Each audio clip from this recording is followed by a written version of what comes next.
Radio Castellón, Cadena SER. ¡Felices fiestas!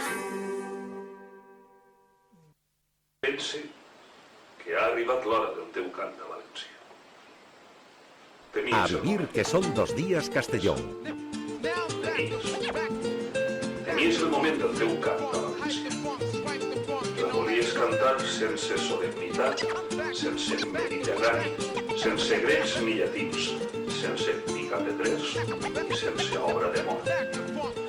La volies cantar d'una manera humil, amb castellà diria. Veies el cant créixer. Lentament el miraves créixer com un crepuscle. Arribava la nit, no escrivies el cant.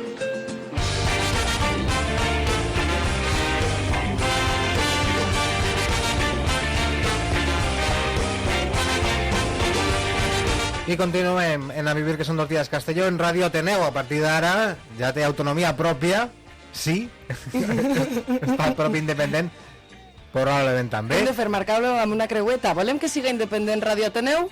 Sí, Sí. sí, sempre sí. D'acord, Ràdio Ateneu ja la proclamem com un espai radiofònic autònom independent. Tenim forces de seguretat també? No fan falta, no? No cal. La paraula és la millor força de seguretat i és la millor manera d'arribar a l'enteniment. Bon dia! Bon dia, Oriana Ferran. Brunori.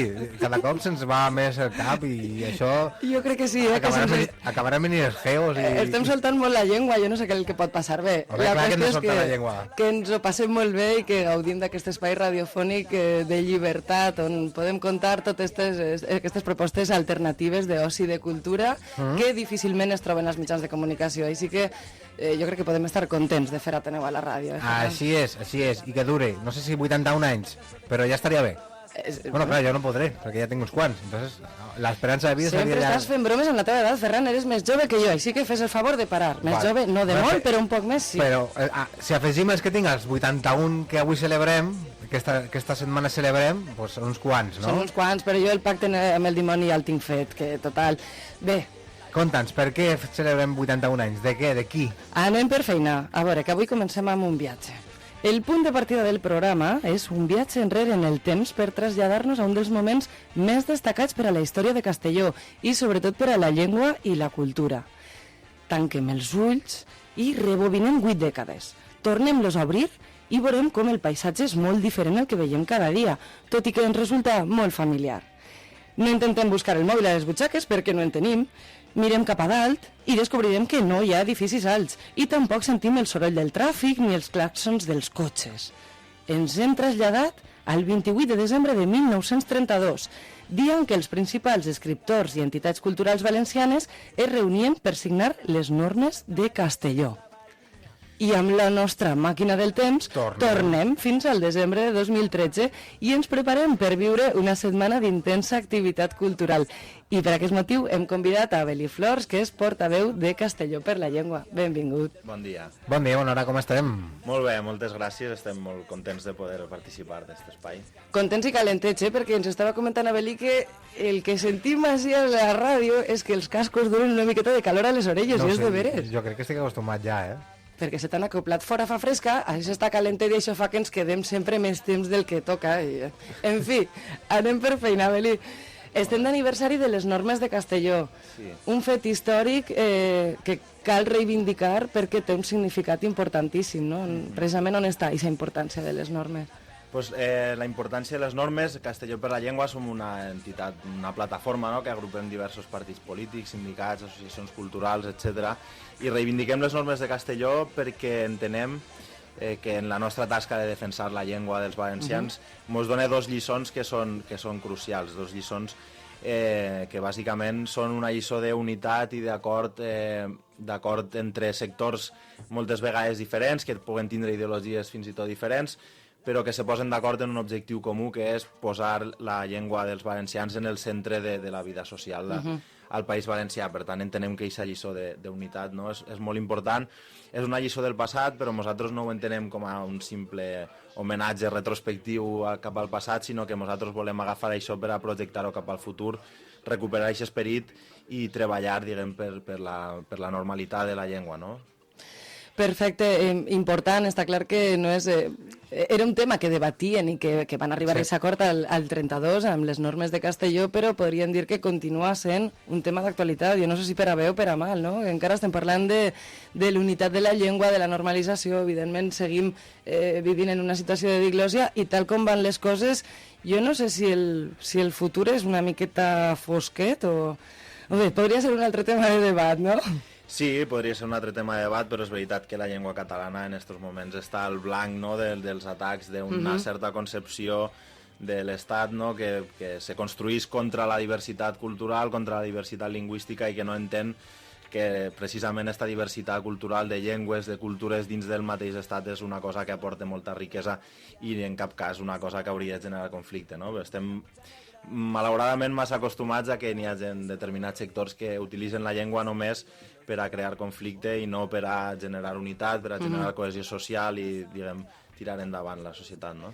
Bé, doncs la veritat és que és un tema que ens donaria per a xerrar hores i hores, però com Ràdio Ateneu, malauradament és un espai limitat en uns minuts, el que podem fer és entrar en matèria i començar a comentar aquestes activitats amb les que anem a celebrar l'aniversari de les normes de Castelló, que comencen ja des del dilluns 16 de desembre. Exacte. De fet, hem fet algunes activitats ja esta setmana passada, però en tot cas parlem de la setmana que ve. Parlem a partir del dilluns, que així ens podem organitzar bé. Dilluns 16 de desembre, la cita és a les 7 de la vesprada a l'Institut Ribalta i es tracta d'una taula redona. Exacte, és una taula redona, com hem dit abans, en aquest moment la llengua està patint atacs des de diferents fronts, no? Nosaltres volem plantejar en dos taules redones, seran dilluns i dimecres, quines agressions s'estan produint contra la llengua, no? Però també quina resposta s'està donant des de la societat civil i d'alguna manera quines propostes tenen aquestes entitats que treballen per la llengua a diferents territoris de parla catalana, no? Quines propostes tenen de cara al futur, quin paper ha de jugar la llengua en aquests territoris, no? El problema més important crec que és que quan l'agressió ve de la pròpia administració, que és precisament qui hauria de vetllar per la llengua, què fem?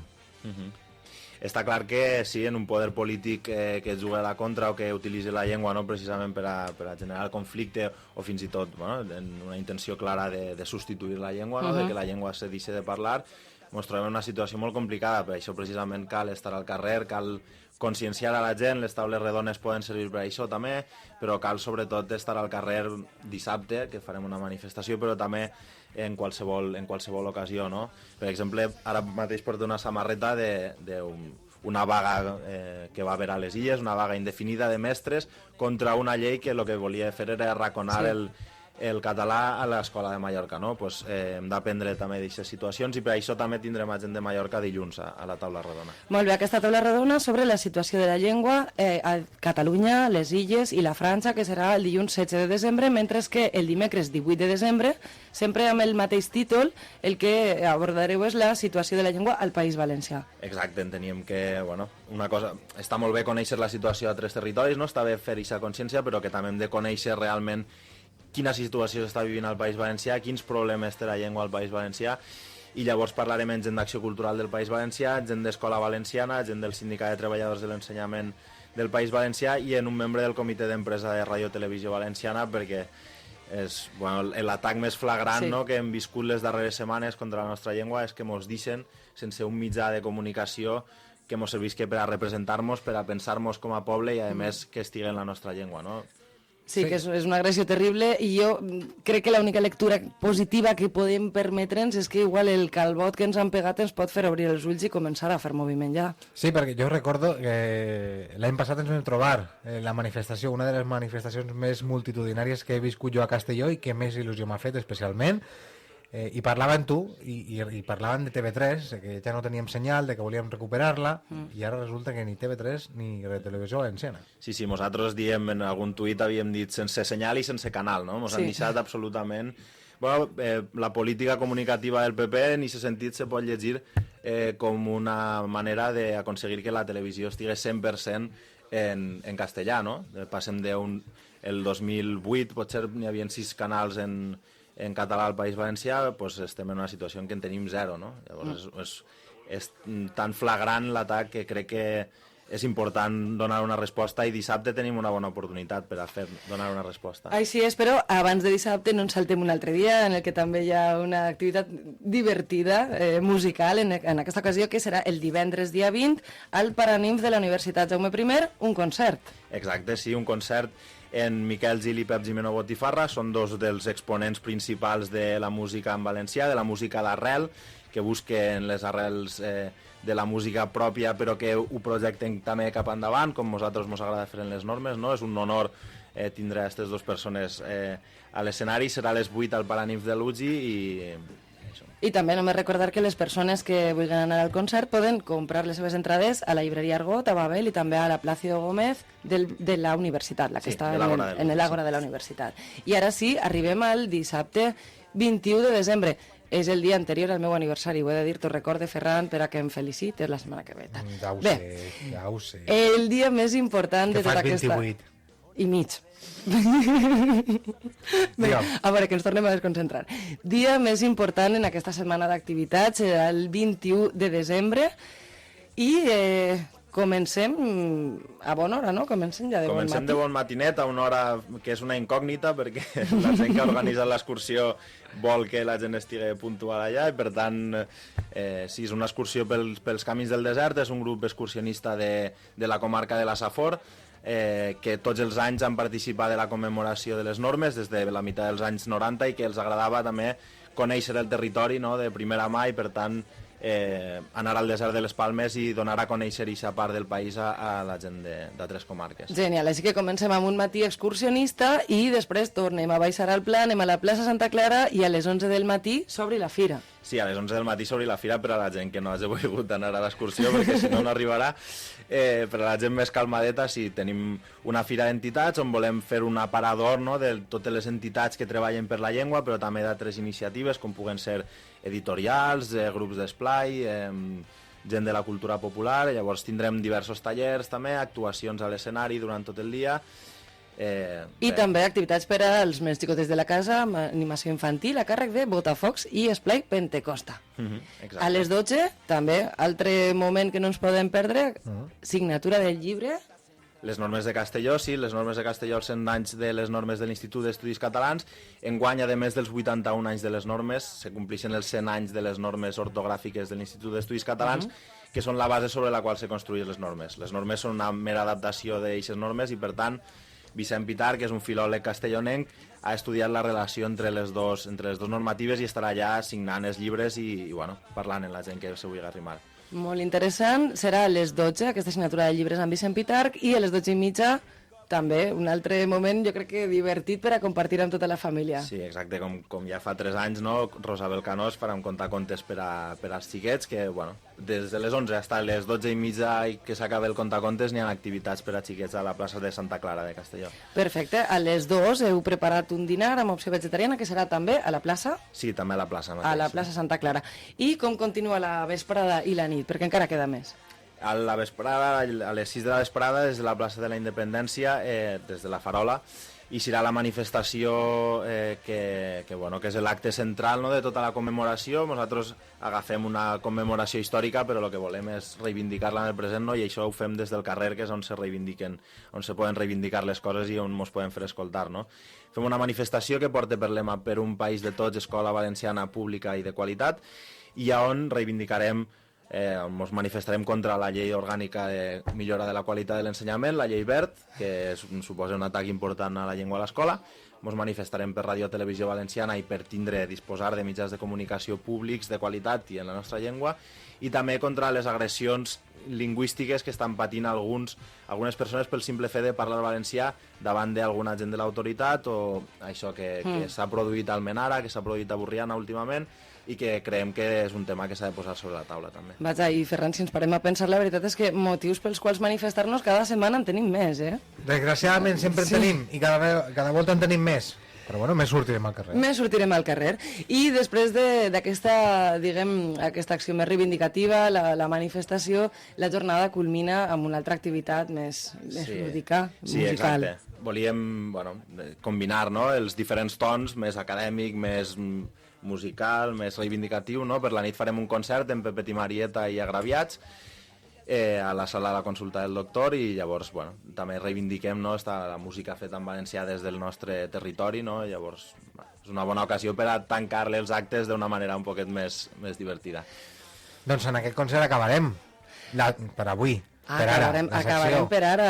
La setmana següent continuarem lluitant per aquests i altres motius, però bé, Abeli, moltíssimes gràcies per compartir la ràdio Ateneu amb nosaltres i enhorabona per la programació que heu fet, que és una currada importantíssima, i allà estarem també participant. Molt bé, moltíssimes gràcies a vosaltres, i us esperem a tots, a tota la gent que ens pugui estar escoltant, que participen dels actes i fem que Castelló vulgui un poquet d'activitat, no?, per la seva llengua. Per suposat que sí. Gràcies per vindre, Abeli. I a tu, Mariana? A mi 2 pinzelladetes més i acaba. Va. A veure, seguim amb música. Ja saps que l'agenda musical és important sempre a Ràdio Ateneu. El dijous 19 de desembre, per als amants de l'ska, tenim una visita importantíssima, ja que Jamaican Memories han organitzat el concert de la New York Ska Jazz Ensemble a la sala Four Seasons de Castelló, que serà a partir de les 7 i mitja de la vesprada. Les entrades, si voleu assistir, es poden comprar al Casal Popular, a Four Seasons, a Spoonful o a Discos Medicinales. I el divendres 20 de desembre ens preparem per a rebre el Nadal amb la febre del reggae, perquè tornen les Reggae Fevers, i en aquesta ocasió serà amb una col·laboració especial entre els Smashmasters, Black Diamonds i Van Biriling Sound, els 3 sound systems de Castelló que s'uneixen per aquesta festa nadalenca. Fem una cosa, me les portes per a demà. Te'ls portes per a demà? Vinga, va. Els 3? Si poden vindre els 3, perfecte. Perfecte, tu ja saps que després la liem amb música a l'estudi, tot això, no importa, no? Podem fer soroll, els veïns no es queixen mai. Això està insonoritzat, no? Pues ja està, vinga. Doncs ahí queda, Ferran. Doncs ens veiem la setmana que ve. Salut i lluita. I estic tan just tornar a riure, cridar al vent, sentir-nos viure. La vida és desitjar tornar a nàixer, correr tot sol, sentir-te créixer. La vida és ser freda i a les cares, una llàgrima aixecar les galtes. La vida és entendre que he d'aprendre a viure. La vida és tan just tornar a riure.